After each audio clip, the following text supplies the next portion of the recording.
heads up, some tough love. No one out there, except maybe your mom, is reading every single word to all the Instagram captions you're putting out there, watching every one of your stories, reading every email newsletter, every single word of your blog, and listening to everything you say on every podcast interview ever. Whew. Nope, nobody. I know, it hurts. In this video, I'm going to talk to you about how to create more content in less time. These are my strategies to repurpose your content as a creative small business owner in one marketing-focused day every single week. Let's go.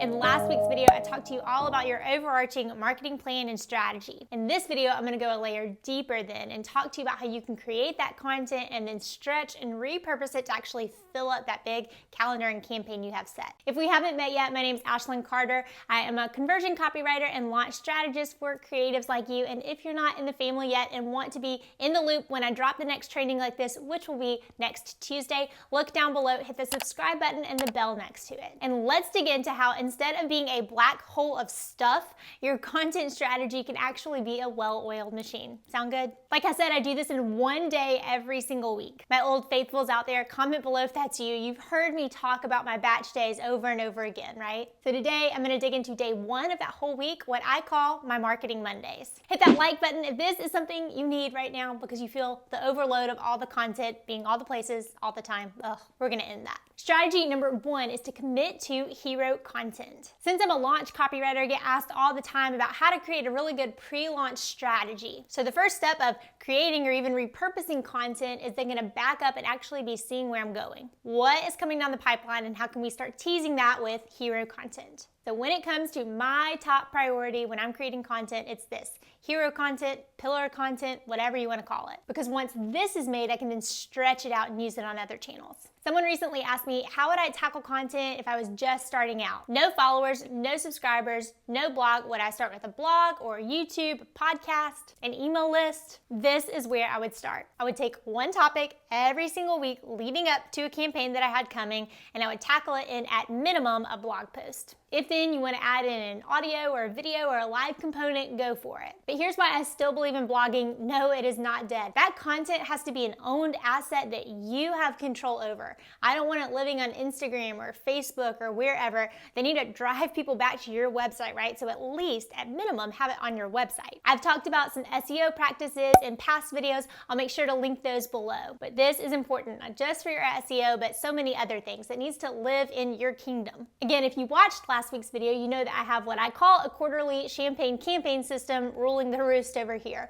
4 big launches a year. Those are all scheduled in advance. So then my job in this part of the strategy then becomes figuring out what that hero piece of content needs to be every week. Thinking about that hero, hub, hygiene philosophy again. If your hero piece of content is that big pillar, SEO matters kind of content in your business, and then you swing on the opposite side and you've got the hygiene content that is a little bit more dynamic and shoot from the hip. Silly stories you're posting or behind the scenes gifs or memes you may be repurposing on your Facebook page or on your stories. Tweets or posts you're popping up for fun. It's in the moment, it's not thought out, it's not stale. That means hub content is somewhere in the middle. It's not as important as your hero content, but it's also not as off the cuff, off the handle as your hygiene content is. I dig into that in depth in my Prime to Launch program, but right now I want to go ahead and go to strategy number 2. Batch create your hero content. Hit that like button below if you've ever batch tasked or seen the value in grouping like tasks together to tackle in one fell swoop. I swear this was like the biggest relief when I started working for myself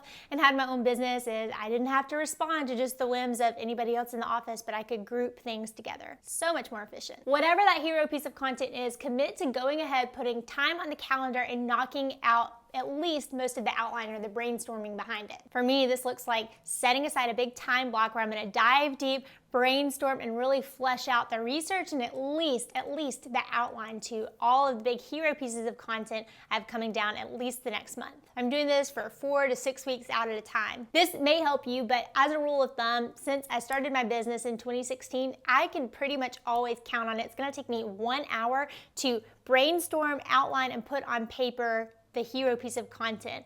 If I can record in that same hour, great, but Usually probably not. It takes me about that amount of time to write it. I always like to tell you guys too what things looked like when it was just me and my business. So at the beginning of a month, on the first day of the month, I would sit down and I would write 4 blog posts, 1 for every week on that first day of the month. Looks a little different now. I'll get into that in a moment. The next strategy is then breaking up that hero piece of content after it goes live on multiple channels. So on Mondays, I sit down and I look at the upcoming week in my planner. Then that hero piece of content, which for me is a YouTube video, gets stretched and broken up. Here's what it turns into. It gets teased on Instagram stories. It's 1 full Instagram post. It's 3 full Facebook posts, 1 email marketing campaign, about 5 different pins, and 1 tweet.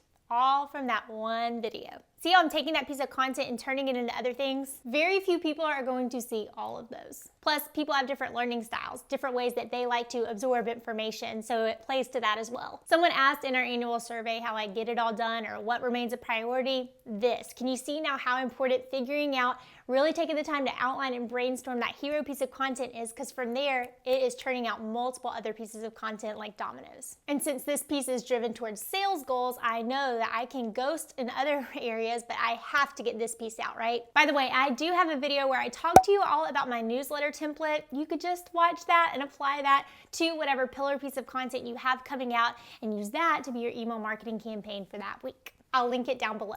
If you're in Prime to Launch, you have access to that 60 and 60 exercise, 60 content ideas in 60 minutes. This is where you use it, right?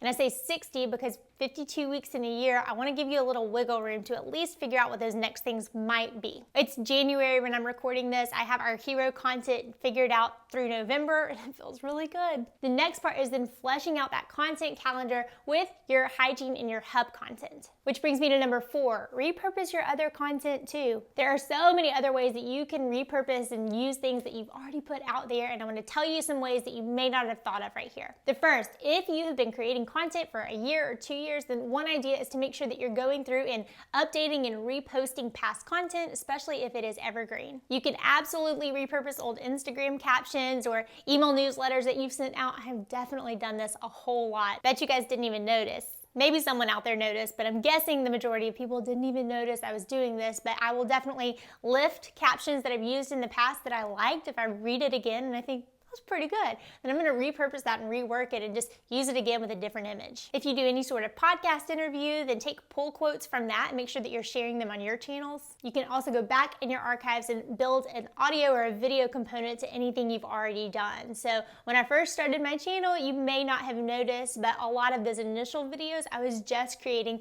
a video to go with blogs that had done really well in the past. Listen, I'm a mom, and as much as I love creating and writing new content, I like being a mom more. My time is precious, and if something was helpful to somebody 12 or 18 months ago, then maybe I can rework it and it can be helpful to a new group of people, or sometimes we need to hear the same thing more than once. These ideas have been so helpful for me. I hope they are for you too. Which brings me to strategy number 5, put all of this into a project management system. So again, back when it was just me and my business and I was batching those 4 blogs in one day, I used a Trello board. I called it my editorial calendar, and I also used CoSchedule to schedule things out. It's a little more robust now because it's not just me on my team anymore. Here's what it looks like. I map out the editorial calendar and what videos are going out and on what topics. Then I hand those over to Kristen, my integrator. She takes those and she puts them into Asana so it functions more like a task manager. All the people that are touching that big piece of content can check off their job. And to see this all, I still like to use a tool called CoSchedule. I've made a few videos about this. I've been back and forth on it in the past. It's the best solution I've been able to find, but I am so visual, and I find that I need to see everything laid out in one calendar, and I also like to be able to move things around and put them on different places. Ashlyn, how can I churn out consistent content and create personal boundaries with social media, but still engage, educate, and equip without completely unplugging or ghosting to protect my heart? Comment I got lately, and I just want to say this is it. It's this system. Putting in the big rocks, making sure that they are going to do the heavy lifting, and then letting the other stuff fill in. If you want more information about how I teach how you can build a content plan like this, look down below and you can get more information about my Prime to Launch program. And if you enjoyed this video, take a screenshot and share this on social media. I would love to be able to shout you out and say thanks. If you found this video helpful, then hit that like button below and the subscribe button and the bell next to it. That helps me out so much. And I also want you to comment below if you found a takeaway today that you're going to use with you in your content marketing plan. Now you know how to repurpose your content, but what about the step before that, actually figuring out what that big overarching marketing strategy looks like? I've got a 10-minute tutorial to walk you through what I do, and I've got that teed up for you to watch next.